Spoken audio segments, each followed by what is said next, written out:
Hard hitting vlogs. Hello viewers, आज के हमारे वीडियो का टॉपिक है Gujarat assembly elections 2022 Congress versus Aam Aadmi party. दोस्तों, जैसा कि आप जानते हैं, गुजरात विधानसभा चुनाव सत्तारूढ़ बीजेपी के लिए काफ़ी अहम है। खुद पीएम नरेंद्र मोदी और होम मिनिस्टर अमित शाह वहीं से आते हैं, लेकिन अरविंद केजरीवाल की आम आदमी पार्टी ने भी इस चुनाव में खुद के लिए मेक या ब्रेक चुनाव बना दिया है। साल की शुरुआत में पंजाब में मिली बड़ी जीत से पार्टी के हौसले बढ़े हुए हैं। गुजरात में अब तक मिले रेस्पॉन्स से भी पार्टी जन उत्साहित हैं। वैसे पिछले कुछ दशकों से राज्य में कांग्रेस ही मुख्य विपक्षी पार्टी रही है। मुख्य विपक्षी दल के स्पेस पर अपना हक बनाए रखने के लिए गुजरात में बेहतर प्रदर्शन करना अब कांग्रेस के लिए विकल्प नहीं बल्कि मजबूरी है।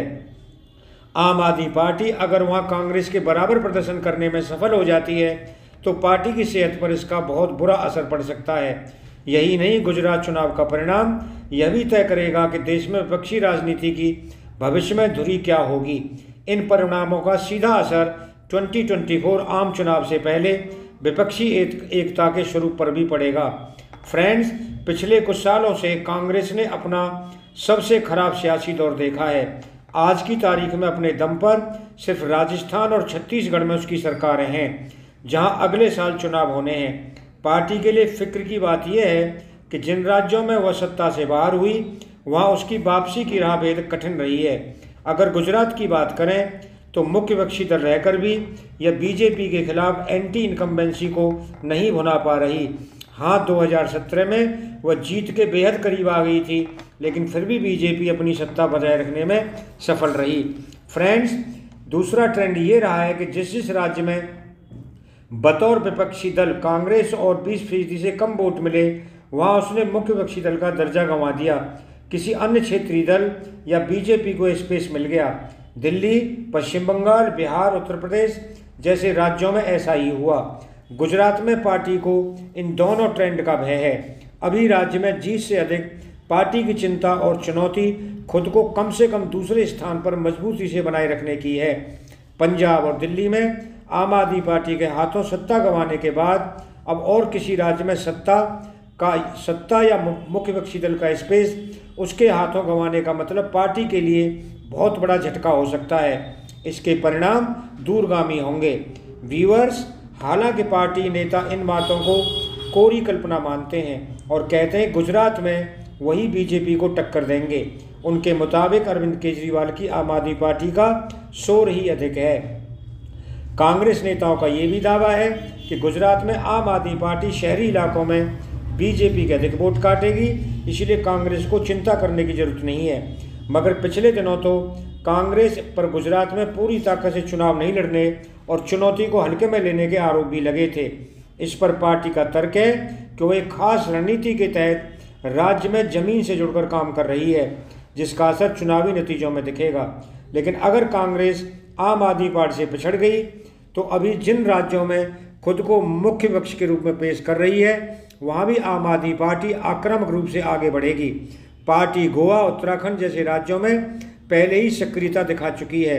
अगले साल वह पूरी ताकत से मध्य प्रदेश में चुनाव लड़ने का ऐलान कर चुकी है। यही कारण है कि गुजरात विधानसभा चुनाव सियासी तौर पर कांग्रेस के लिए बेहद अहम है। देश में मुख्य विपक्षी स्पेस बनाए रखने के लिए भी उसे गुजरात में आम आदमी पार्टी से बहुत बेहतर करने की चुनौती होगी। दोस्तों, वहीं अरविंद केजरीवाल के नेतृत्व में आम आदमी पार्टी ने गुजरात में पूरी ताकत झोंक दी है। तमाम संसाधन लगा दिए गए हैं।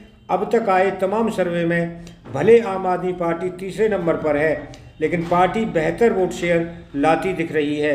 आम आदमी पार्टी इस बार गुजरात में खुद को एक बड़ी ताकत के रूप में स्थापित करने का लक्ष्य लेकर चल रही है। अभी तक अरविंद केजरीवाल 2024 की विपक्षी एकता की कोशिशों से खुद को अलग रख रहे हैं।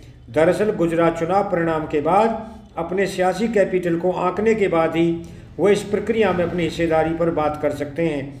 राज्य में जिस स्तर पर आम आदमी पार्टी ने अपना दांव लगाया है उससे उनकी राष्ट्रीय आकांक्षाएं भी तय होंगी।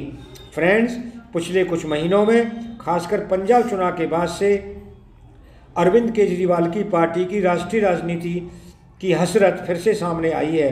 पार्टी अब पिछली गलतियों से सीख लेकर आगे बढ़ने की रणनीति पर चलती दिख रही है। उसने दिल्ली मॉडल ऑफ गवर्नेंस पर फोकस किया और अपने लिए नया नैरेटिव बनाने के लिए स्कूल और स्वास्थ्य की ब्रांडिंग की। अब केजरीवाल जिन तथ्यों में विस्तार करने जाते हैं वहाँ दिल्ली मॉडल ऑफ गवर्नेंस का दावा करते हैं, जिसमें सस्ती बिजली और बेहतर शिक्षा देने की बात होती है। लेकिन गुजरात में अगर पार्टी उम्मीद के हिसाब से प्रदर्शन करने में सफल नहीं रही तो उसे झटका लग सकता है। गुजरात चुनाव के साथ पार्टी के सामने दिल्ली नगर निगम का चुनाव भी सामने है, जहां वह इस बार हारी तो अपने ही गढ़ में सवालों के घेरे में आ सकती है। कुल मिलाकर गुजरात चुनाव सिर्फ एक राज्य का सामान्य चुनाव नहीं, विपक्षी स्पेस पर हक जताने का सेमीफाइनल भी होगा। दोस्तों, अगर आपको वीडियो पसंद आया हो तो आप चैनल को सब्सक्राइब करें, वीडियो को लाइक करें, ज़्यादा से ज़्यादा शेयर करें। आप लोगों का बहुत बहुत धन्यवाद। Thank you very much.